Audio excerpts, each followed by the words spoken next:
stayed with us, and John Wright, an author, historian, and educator as well, as we've learned before on the show, joins us, as well as Gwen Moore, curator with the Missouri History Museum. That's right. So I love to talk history. Can we give a little context maybe to the idea of a city celebrating its milestone? Have we done this before in St. Louis?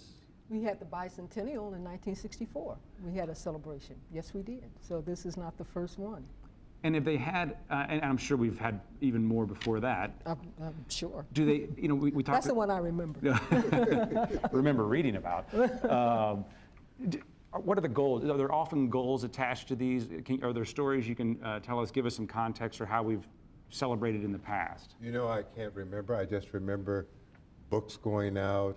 I remember emblems and decals. And I guess I was so busy getting out of school when the centennial took place, my thoughts were not on what we were going to do and what we were doing. How were your thoughts different as an adult? What did you think about STL250? What, as I asked Aaron, what's the value in a city, in a region, looking back? I think it gives us a chance to reflect on our history and to get some direction for the future. We can take that history and move forward, and it gives us some clues of where we need to go. Same question. I would have to totally agree. I mean, one of the goals that we wanted to do at the History Museum is that we wanted to show the richness and the diversity of the city. Not just the racial and ethnic and religious diversity, but the economic diversity of the city. And we wanted to look at that through looking at the lives of 50 people. We wanted to look at 50 places, 50 objects, 50 images. And it was quite successful.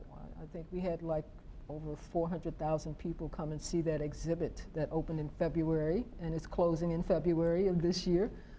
So it's been very successful, and I think what we wanted to do is just highlight how far we have come in those 250 years and how much further we have to go in the next 250. Well, what surprised you? Did you learn something that you didn't know about St. Louis? Think. I don't want to let you know that I don't know everything there is to know about St. Louis history.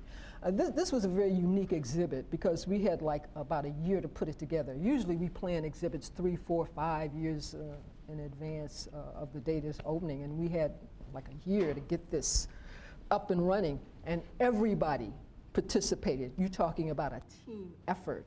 Practically everybody in the museum, not just the curators, but we had people that were in resource protection giving us ideas and who they thought was important. And everybody got to have some input about who we thought were the kind of people that should be in this exhibit, the kind of places, the kind of objects.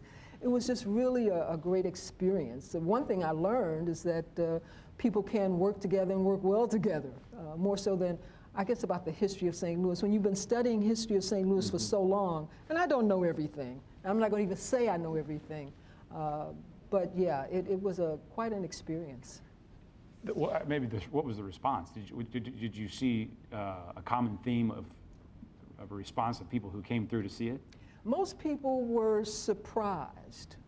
A lot of people said, I never knew that about St. Louis. I never knew our history was like this. And some of the people that we had there, because we didn't want to go with the same people that the usual suspects. Everybody had a chance to say who they thought should be in that exhibit. For example, one of the people that I wanted to see in that exhibit was Kenneth Billups, which a lot of people don't think of as being, well, I think he's very important to developing musical talent to St. Louis, contributed so much to St. Louis. He's not a rich white male. He was a black music teacher, and he trained countless numbers of musical talent, founder of the Legend Singers. And there were unexpected people. We just didn't want the usual suspects, the founders. Of course, there were some rich white males in there, some rich white females, but we also wanted diversity. We wanted to show, like I said, the richness and diversity of the city of St. Louis and talk about our history. Didn't people have a chance to actually write in? Somebody that they didn't see that they wished was there? Yeah, that was another thing, because when people came and they would say, well, that person's not there, and I think they're important. And so we did have a 51st person so that we could highlight that person that wasn't included in the original exhibit. Did we do a good job of telling our story? I think so. I think we have a story to tell, more to tell. I'm working on a project with Webster University Press called Ethnic St. Louis. I didn't realize how diverse St. Louis was. We see St. Louis mostly as black, white, but there's so many ethnic groups. I've been to so many festivals and dinners and celebrations that I didn't know existed because we've been so closed in. We're wrestling with this black-white thing, and the city is going way beyond that. One day we're going to wake up and find out we're more than black and white. We are a mosaic of many ethnic groups and cultures that make up this great city. Do you feel like we, was that highlighted? Was that a goal? And do you feel like we were successful? Were you satisfied with the way we told our story?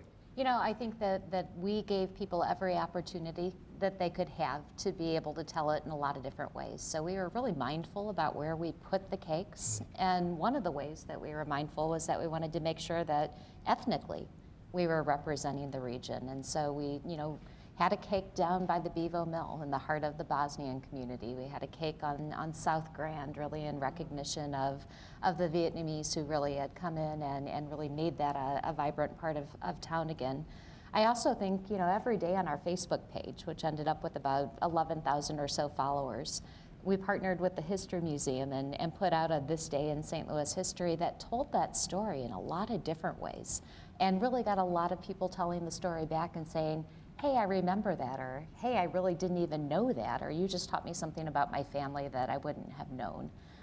So when you're having a year-long celebration and you're talking about this day in history, and along comes a day in history, I'm just curious, as historians, as residents and people who are for the city, and when I say city, I mean the region as well, you have a program figured out for the entire year, and then something comes along like August that's going to be, I'll leave it to you to say, but likely in the history books of our region. Oh, absolutely. Just how did you, were you able to incorporate that in last year's story, in the St. Louis story, or how do you see it going forward in our story? Well, it's an important part of our story, and we're definitely going to incorporate it in an upcoming exhibit that we're working on at this very moment. It's about civil rights in St. Louis, and we see the Ferguson unrest is part of that civil rights narrative, and it's going to be included. And right now, we're in a collecting initiative. We're collecting objects, papers from Ferguson. We're doing a Ferguson oral history project, and that's all going to be an important part of the History Museum and the way we present the history of St. Louis. It's a very important part of our history. I think for the first time, we're in an era where history is not hidden, and we can learn from it. Some say it's the new Selma, and we celebrate Selma as a changing turning point in our history. Mike Brown's situation could be a turning point in St. Louis's history and national history if we learn from it. And I think we will learn from it. I think things will never be the same again in many ways because of this situation.